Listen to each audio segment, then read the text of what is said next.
Kraft presents The Great Gildersleeve.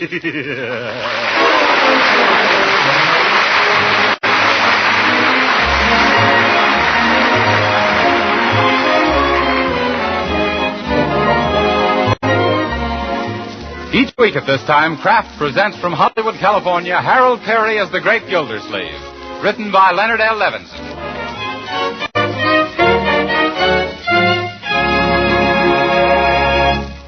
We'll hear from the Great Gildersleeve in just a moment. But first, I want to remind you that these are challenging days for every one of us.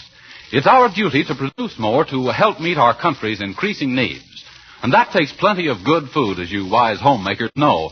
Wholesome, nutritious food that provides the energy and nourishment your hard-working, hard-playing family needs. That's why you should know about Parquet Margarine, made by Kraft. Parquet margarine is a delicious food that's packed full of wholesome nourishment. It's one of the best sources of food energy you can serve. And important to you housewives who know how essential vitamins are, every pound of Parquet margarine contains 9,000 units of vitamin A, making it a reliable year-round source for your whole family. What's more, Parquet is the margarine with the delicious flavor, whether you use it at the table for baking or for pan frying. So why not give your family the benefit of this grand-tasting, nourishing food? Tomorrow, ask your dealer for a pound or two of economical Parquet margarine, made by Kraft. Just ask for Parquet, P-A-R-K-A-Y.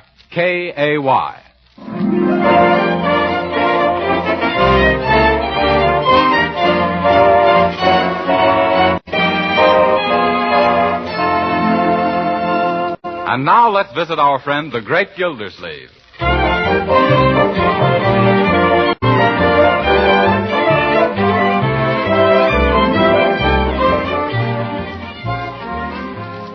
Come on, wake up, Judge Hooker. Pay attention to your checkers. It's your move. I know it, Gildersleeve. I was merely studying the board. What, with your eyes closed? Let's speed this up. We haven't got all night here. All right. There, and there. Now crown me. I'd love to, but I haven't got anything to do it with. Hooker, I don't see how you keep beating me, honestly. In fact, I don't think you do, honestly. Gildersleeve, you're a pushover. You couldn't win a game from a backward baboon with a dozen checkers up your sleeve. I could, too. I wouldn't need a dozen checkers. I'll show you, Hooker. Set them up again and pull in your belt. Because this time I'm going to beat the hell out of Leroy. How are you tonight? Judge Hooker. Leroy? Say, Unc, can I... Can you what, Leroy? Well, I hate to keep pestering you about it, but can I see the circus tomorrow afternoon? Not unless they happen to pitch the tent in the front yard of the Peter B. Flugelhammer Junior High School. Is that where you go, Leroy? Yeah, Flugie Junior High. Say, I grew up with Peter B. Flugelhammer Sr. That's who the junior high school was named after. Well, I thought the school was named after Peter B. Flugelhammer Jr. No, Junior was the son of Senior, after whom the junior high school was named. Poor Junior. He never could finish senior high. Yo.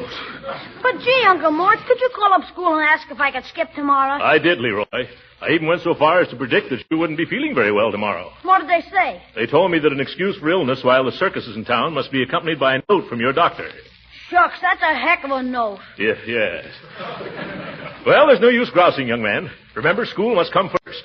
Now, sit down and get started with your homework. Yes, Leroy, your homework, that's the thing that's going to count in later life, not going to the circus. I don't think so, Judge, because in my later life I expect to be a lion tamer. Oh? You don't need any education for that. All you need is a kitchen chair and the right kind of breakfast food. Well, yes.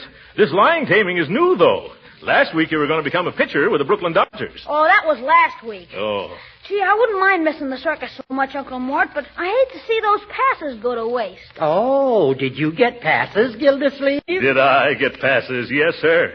I've got certain connections. Yeah, Uncle Mort gets the right number of beans in that jar in the drugstore window. Oh. Yes, I connected that time. Gee, Uncle Mort, are you sure you can't take me? I'm sorry, Leroy, but you'd better make up your mind to skip the circus. Oh, gee, a guy can't get any fun out of life. You know, Gildersleeve, sometimes I think our school system has become too scientific, too streamlined. You're right, Judge. These days, everything is streamlined. Except me. Yes. Things were a lot different in the days when I went to school. What a memory. I sat next to Petey Flugelhammer. Huh? That was long before he was elected lieutenant governor and then named a school after himself. Oh. We had none of this modern stuff like getting a doctor's prescription to go to the circus. Yes, it was the same in my school days, too, Judge. Of course, I'm not as old as you are. What do you mean, Gildersleeve? You were shaving when I was a little shaver. I was not. You were, too. All right. I was always taught not to contradict my elders. Come to think of it, Judge, we kids used to have a lot more fun than modern children have. I can still remember some of the tricks we pulled at school. So do I. Shenanigans, they were called. Yes. I'll never forget the time I dropped a paper bag full of water on the Spanish teacher. Only it turned out to be the new athletic coach. And when he caught me, boy, was he athletic. That's nothing. I once sneaked up behind Miss Pettibone's desk and tacked her dress to the floor. Kids don't do a thing like that these days. Yeah, kids can't do a thing like that these days.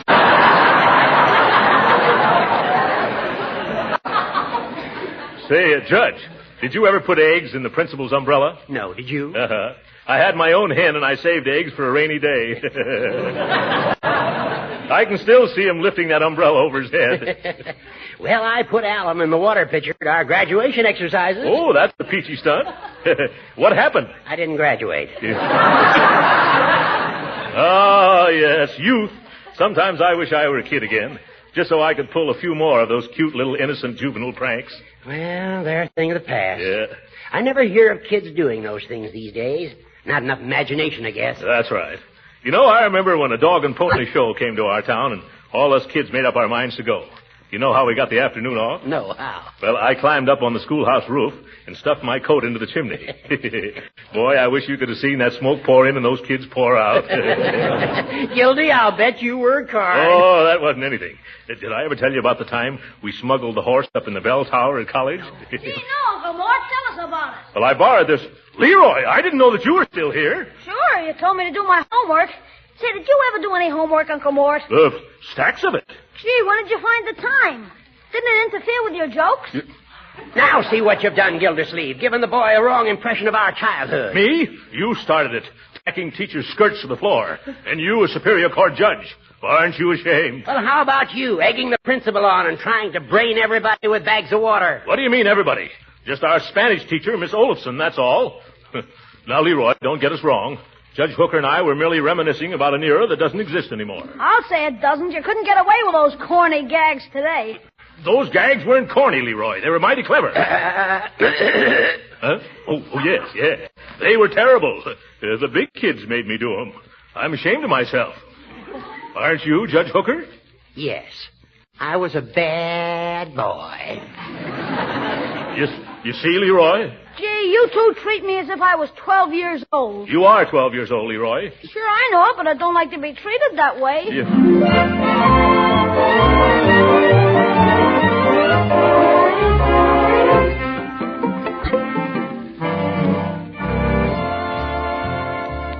You'll have to hurry, Marjorie, if you're going to the circus with me. I'm almost ready. What's the rush, Uncle Mort? Well, I'd like to get there on time for once. No matter when I start, it seems I always arrive in time to get caught in the opening procession. One year, a hippopotamus chased me around the ring twice. I never did find my seat. It's too bad Leroy couldn't get off from school to come with us. Yes, the poor boy. Well, we'll bring him back a red balloon and a little whip with the tassel. Hey, anybody home? Hi. Leroy! Gee, I'm glad I caught you before you left for the circus. Leroy, what are you doing home at this hour? School was dismissed just now. Come on, let's go to the circus. By the way, Leroy, why were classes dismissed? Well, you might call it an accident. Accident? What was the accident? Oh, nothing serious. Then what was it? Oh, it seems they had to get all the students out quick on account of all the rooms had to be aired out. Aired out? They did? Why? Well, nobody knows for sure exactly, but the general opinion is that somehow or other, a skunk got into the air conditioning system. Oh!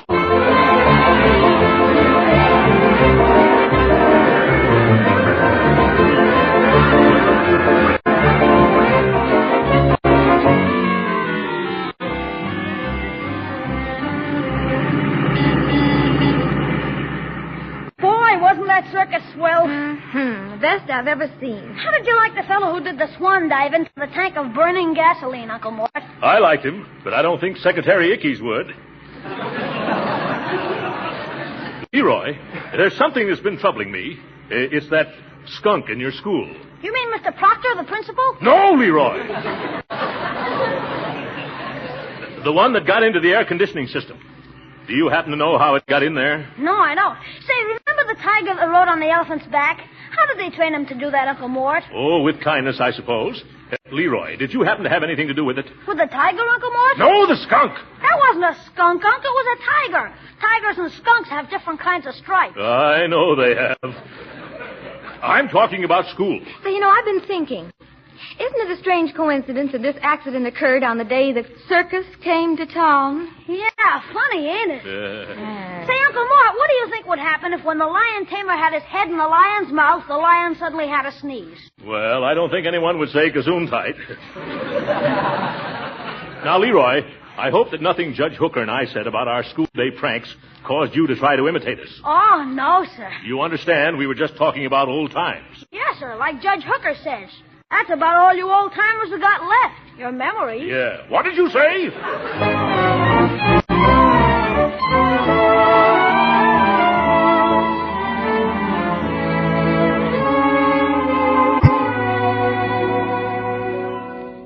Good afternoon, Bertie. Is Leroy home from school yet? Well, let me look in the refrigerator. No, sir. Did you expect to find him in there? No, but I can tell if he's here by what ain't.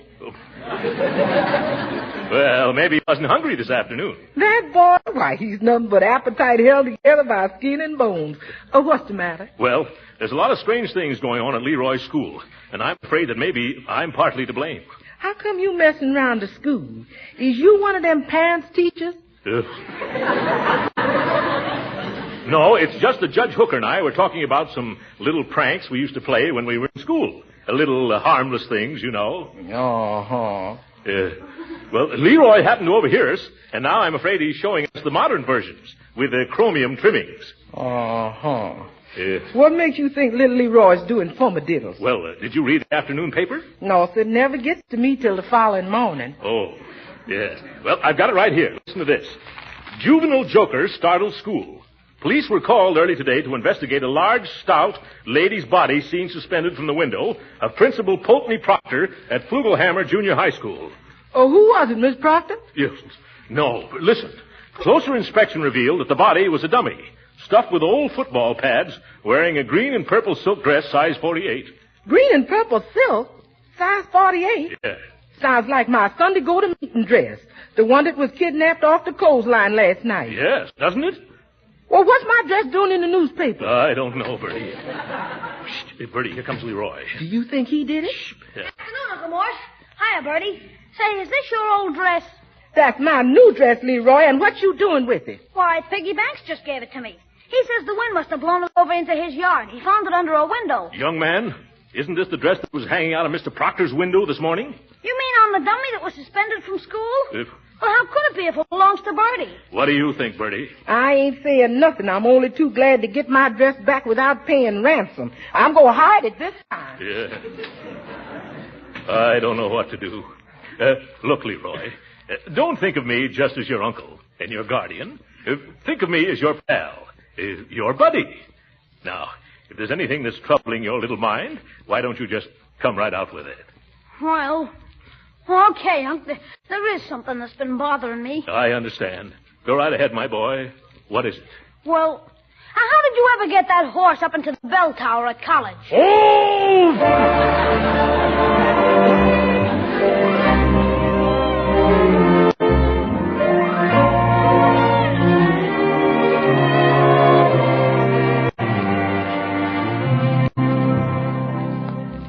I asked you to come here tonight, Judge Hooker, is because you and I are turning Leroy's school topsy-turvy. Why, I haven't been near the place. We've been doing it by remote control. Remember how we shot off our mouths in front of Leroy about our school day monkey shines? Yes, and say, I just remembered another one. Forget it. Leroy has been up to all our old tricks. Oh, his teachers have caught him, huh? No, that kid's smarter than we were. But we got to stop him from going on with him. Well, maybe if I gave him a little lecture. Hooker, you don't understand children. That wouldn't work at all. We've got to pretend we don't know what's going on. That shouldn't be hard for you to do. When Leroy comes in, that'll be our cue to start casually chatting about the evils of practical joking. Yeah. Subtle propaganda, you know. How about it, Hooker? We can try it. Too bad this whole thing had to happen. You know, Gildersleeve, it would never have started if you hadn't opened your fat face. Me? Why, it was you that started it, you little travesty on justice. Yes, that's so. Why, Gildersleeve, if you had the intelligence of a jackass. But no, why should I daydream? There's no use arguing with you. Why not? Because I don't argue with blubberheads. Well, I do, you blubberhead. Just because you're a judge, do you think? No, I can answer that myself. You don't think. Don't you provoke me, you big wad of wind. Oh, that settles it. I'm going to lambaste you with... Oh, excuse me, I didn't think... Come right in, Leroy. I was just telling Judge Hooker how to baste a lamb. Wasn't I, Judge Hooker? Huh? Oh, yes. Don't let us disturb you, Leroy, my boy. Go right ahead and do your homework. Just pay no attention to us. I won't. As we were saying, Judge, don't you think that juvenile delinquency often starts with some innocent boyish prank? When were we saying that? Oh, of course, Gildersleeve. Quite often a young fella starts out for a lark and winds up in a cage. How's that? Oh, Judge. Then you think that practical joking can lead to serious consequences? Surely. It starts out with a fella dipping girls' pigtails into inkwells, and then he becomes bored with that and puts firecrackers in the coal scuttle. Yes. Or water in the teacher's galoshes, and then setting them out to freeze. Never heard of that one before. Huh? That's only good in real cold weather. Well, in summertime, you can always put flypaper on all the chairs. Yes. With the words "kick me" printed on the back. Say, I did that when I was in 4th grade. You should have seen the fun at recess. You know, I used to hunt for frogs during recess and put them all in the lunchboxes. Once I made a mistake and put one in my own lunchbox. Did I tell you about the time that I snagged our principal's wig with a fish pole and then hoisted it to the top of the flagpole? Oh, boy. I wish I could have seen... Oh, my goodness. What have we been saying? Huh? Leroy, don't you pay any attention to this old... Say, where is Leroy? I don't know. You said pretend he wasn't here, and by George, he isn't. Yes, and a lucky thing, too. How did we ever get started talking like that again? I remember distinctly. You began it, Gildersleeve. Me? Why, you feeble little fuddle-headed fuddy-duddy. Smile when you say that, Gildersleeve. Smile? I'll laugh right out loud.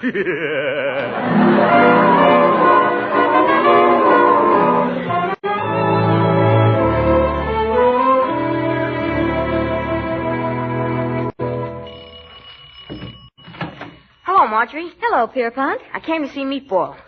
Who? Meatball. You know, Leroy. Only you don't like us kids to call him Leroy anymore. Like I don't like to be called Pierpont. All right, Piggy. Come on in. Oh, Leroy, Piggy Banks is here to see you. Come on in the library, Pig. It's right that way. Thanks. Well, come on in. Don't be bashful.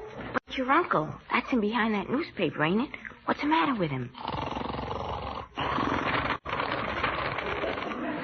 Oh, nothing. He always does that after dinner.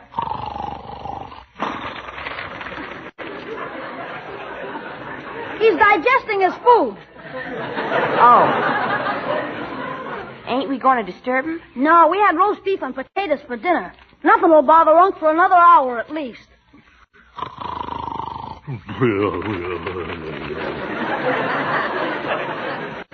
Now, let's get going on that history stuff. Well, I know Miss Keller's going to ask us about the vice presidents tomorrow. Are you sure? Sure, I'm sure. She's going through the book exactly the way she did last year, the first time I took the course. Okay, I think I got it memorized. But is she going to ask us the names of all the vice presidents? She did last year. I kept a diary. All right, but gee, what a question to ask. Well, you check the list and see if I get them right. Sure. John Adams, Thomas Jefferson, Aaron Burr, Aaron Burr... You said that. Say, Meatball, what do you think of the stuff that's been pulled off at school lately? Oh, I don't know. What do you think of it? Oh, I don't know. Have any idea who's doing it? Gee, I don't know. You got any idea? Well, I don't know. Who do you think? I don't know. Let's get back to the vice presidents. Okay. Shoot. John Adams, Thomas Jefferson, Aaron Burr, who put the iron sulfide in Miss Keller's inkwell?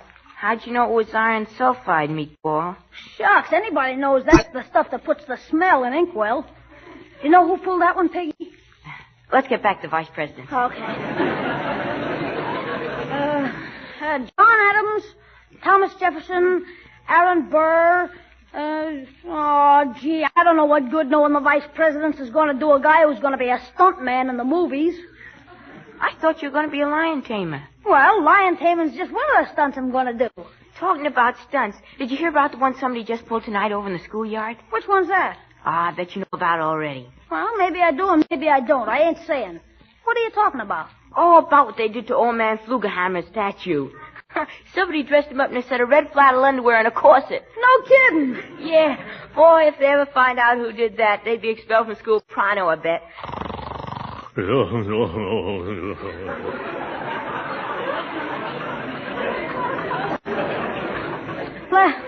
get on with the Vice President's, Pig. All right. Say, could I borrow a glass of water? We had corned beef for dinner. Sure. Come on out in the kitchen. I'll get it for you. Boy, wait till Mr. Proctor sees the willies on Flugie. Did I hear right? Red flannels and a corset on Flugie? Or was I just dreaming? No, there's Piggy Banks' hat. It's true. Oh, let me think. Yes, that's what I'll have to do. Yes, 6. Hooker's just as much to blame as I am. I can't let Leroy be expelled. Hello, Judge. This is Gildersleeve. You got to help me with something. I can't explain now, but I'll pick you up in about 10 minutes. We got a date with an old schoolmate of yours.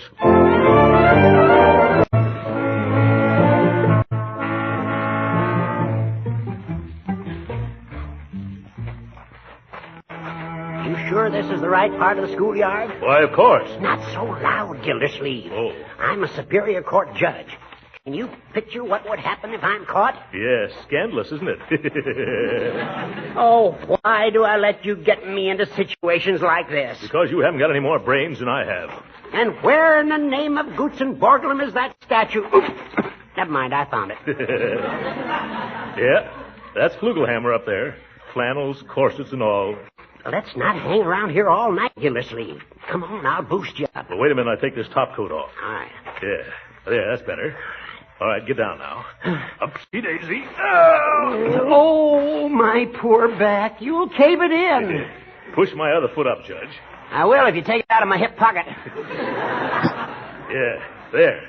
Is that better? No. Ow, now it's in my ear. Well, in one ear and out the other. Gildersleeve, get up there. Okay. Uh-oh. What's wrong? Judge, do you notice a sudden cold wind?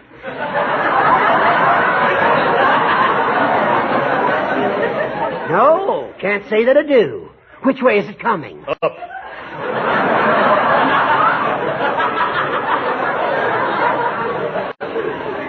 Judge, hold my feet so I won't fall. I got him. You're all right. Solid as a rock. No, you're holding Pete's feet. What? The flat-footed Flugelhammer. Yeah, that's better. Now I can get to work. I wonder where Leroy ever found this corset. Make it snappy, Gildersleeve. Who do you think you are, Gypsy Rose Lee? Yep. Okay, I've got it now. Here, catch it, Judge. Hurry up before somebody catches us. All right. Hey, Leroy must have sewn this underwear on. I never knew the little rascal could sew. How's it coming, Gildy? Just another second. Yeah. Cut out that whistling, Judge. I'm not whistling. That must be the night watchman. Oh? Come on, rip it off. Let's grab. Okay, head for the car, Judge. Hey, who's that? This way, Judge. Quit calling me Judge, Gildersleeve. Oh, aren't you? Don't you believe him, Gildy? Oh! Scatter, Judge, scatter. I'll meet you at the drugstore.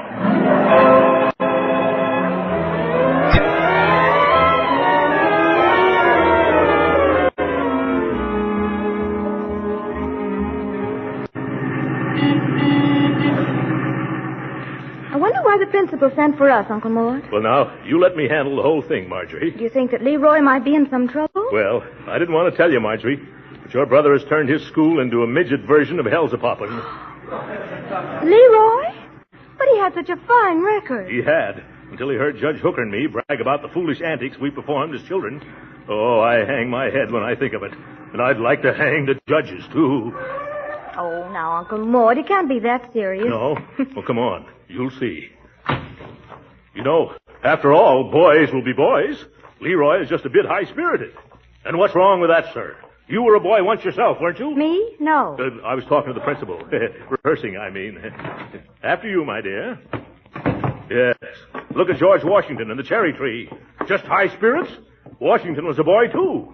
We were all boys. Uncle, are you all right? Of course I am. No, I'm not. It's been a long, long time since I was called to the principal's office, but I still get that old feeling. Me, too. Yeah. Well, brace up, Uncle Mort. Here we are. Okay. Let's go in. Hope he doesn't make us stay after school, Marjorie. Mr. Proctor? Yes? I'm Leroy Forrester's uncle, and this is his sister, Marjorie. Well, I'm glad to see you two. I want to talk to you about that young man. Yes, I know, Mr. Proctor. Really, he's a fine boy at heart. I realize that. There's something I want to tell you Sure, about. but you were a boy once yourself, weren't you, Mr. Proctor? Of course I was. You see, Marjorie, didn't I tell you? Mr. Proctor was a boy once himself. Probably high-spirited, too. Surely. Now about your nephew. I hope you're not going to be harsh with him. But why should I be, Mr. Forrester? Excuse me, my name's Gildersleeve, Throckmorton P. Gildersleeve. Glad to meet you, Mr. Did you say Gildersleeve? Yes. Did I say something wrong? That happens to be my name. And does that happen to be your top coat hanging on that hook? Where? Yes. How did it happen to get here? Last night, that coat with your name in it was found by our night watchman. Oh, my goodness. Excuse me. I just remembered a dental appointment. One moment. Here's something else that belongs to you. Your red flannel underwear and your corset. Corset? What? Uncle Mort! I don't understand. Neither does Mr. Proctor. I understand only too well. Aren't you ashamed of yourself? A grown man. A big, fat, grown man. Going around at night putting union suits on statues. Uncle Mort, what is it? Now, can't you explain? Sure, if I can get a word in edgewise. Actions speak louder than words, Gildersleeve. It's a lucky thing for you that Leroy Forrester is your nephew. It is? Yes. I'd expose you in a minute, but I don't want to spoil Leroy's big day. Leroy's big day? Oh, what has he done now? That's why I sent for you. Today, he's going to be presented with the Chamber of Commerce Medal as the outstanding student in Flugelhammer Junior High School. What? Leroy? Well, I knew it all along.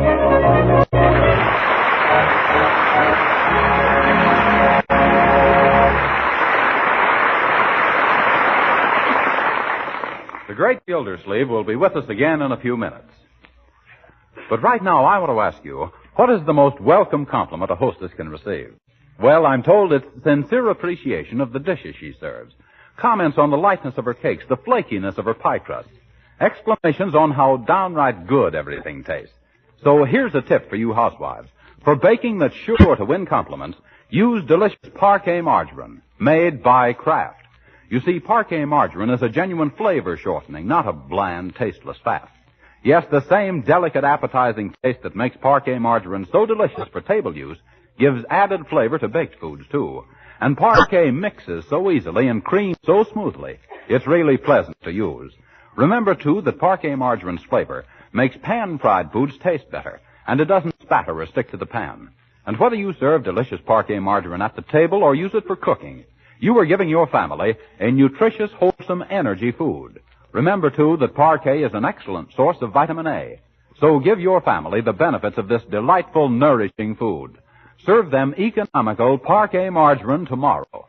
Just ask your dealer for Parquet, Parkay. It's made by Kraft.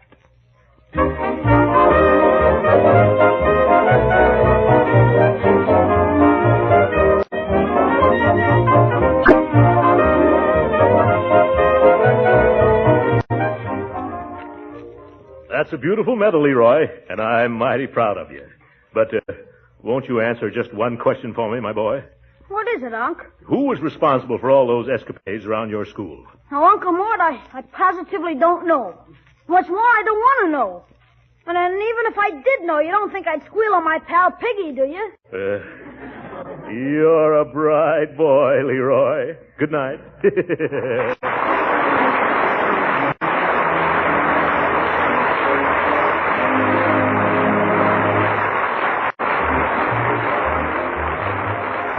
Original music heard on this program was composed and conducted by William Randolph. This is Jim Bannon speaking for the Kraft Cheese Company and inviting you to be with us again next week at this same time for the further adventures of the Great Gildersleeve.